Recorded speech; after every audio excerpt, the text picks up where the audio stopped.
30 વર્ષ પહેલા પોલીસે 2 કરોડ 36 લાખના દારૂના જથ્થા ઉપર રોલર ફેરવ્યું હતું। વડોદરા શહેરના 4 પોલીસ મથકમાં ઝડપાયેલા અંદાજિત 2 કરોડ 36 લાખના દારૂના જથ્થાનો નાશ કરવામાં આવ્યો હતો।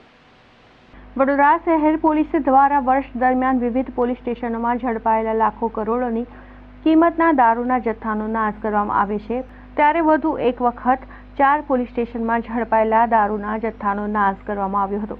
આ અંગે માહિતી આપતા પોલીસ અધિકારી લીના પાટીલે જણાવ્યું હતું કે 4 પોલીસ સ્ટેશન પાણીગેટ, વાડી, મકરપુરા અને માંજલપુરનો દારૂને લગતો તમામ મુદ્દામાલનો નાશ કરવામાં આવ્યો છે। કોર્ટમાંથી મંજૂરી મેળવ્યા બાદ SBM નશાબંધી અધિકારીઓની તમામ ટીમ છે, એમની હાજરીમાં આજે મુદ્દામાલ નાશ કરવામાં આવ્યો છે। 4 પોલીસ સ્ટેશનનો અંદાજિત 2 કરોડ 36,77,000 કિંમતના દારૂના મુદ્દામાલને નાશ કરવામાં આવ્યો હતો।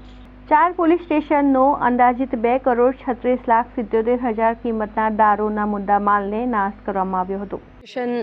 ઝોન 3 વિસ્તારના મકરપુરા, માંજલપુર, વાડી અને પાણીગેટ પોલીસ સ્ટેશનનો ટોટલ મુદ્દામાલ નાશ થઈ રહ્યો છે। SDM શ્રીની હાજરીમાં અને નશાબંધી આબકારીના અધિકારી શ્રીની હાજરીમાં તમામ પોલીસ સ્ટેશનના મુદ્દામાલ અરાઉન્ડ 2 કરોડ 36,77,000નો મુદ્દામાલ છે, જેનો નાશ થઈ રહ્યો છે।